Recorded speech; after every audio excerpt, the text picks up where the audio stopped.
Donc, je vais vous montrer maintenant comment formater manuellement un texte, hein, c'est-à-dire modifier la police, la taille de police, mettre du gras, de l'italique, du souligné, etc.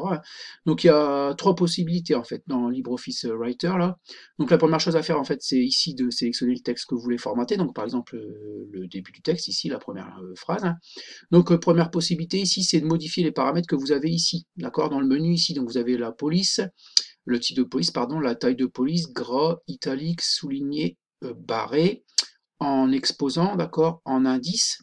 Vous avez ici, pour effacer le formatage direct, la taille de, pardon, la couleur de police, la couleur de mise en évidence, ça on passe et tabulation. Vous avez aligné à gauche, centré, aligné à droite et justifié. D'accord? Donc on passe ici l'interligne pour l'instant, on s'en moque, d'accord? Et les retraits également. D'accord? Donc ça c'est le premier formatage direct ici, manuel, ici, là, ici, dans le menu, ici directement en haut. Ensuite, vous avez dans format caractère la même chose, d'accord?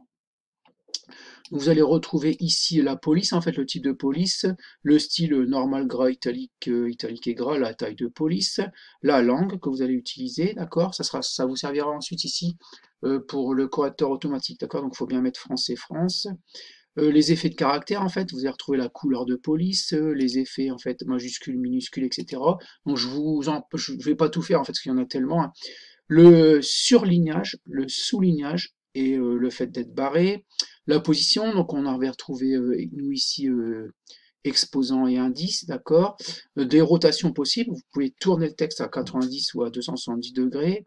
Les hyperliens, on va pas en parler ici. Le surlignage, d'accord, et les bordures, d'accord. Donc voilà.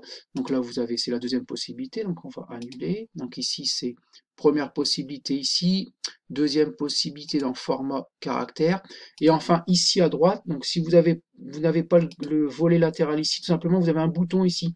Alors vous cliquez dessus, masquer, montrer, d'accord? Vous cliquez bien ici sur propriété, d'accord, pardon, sur propriété, et vous retrouvez en fait les éléments de formatage, gras, italique, souligné, barré, même la possibilité de mettre de l'ombre, etc., etc., mise en évidence, couleur de police, aligné à gauche, centré, aligné à droite, justifié, etc., etc., d'accord? Vous avez également, en fait, c'est exactement la même chose, là, ici, et dans format caractère, d'accord? Donc là, je vous montre pas, ça vous connaissez déjà, hein. C'est juste pour vous montrer un petit peu où on trouve ces outils, hein.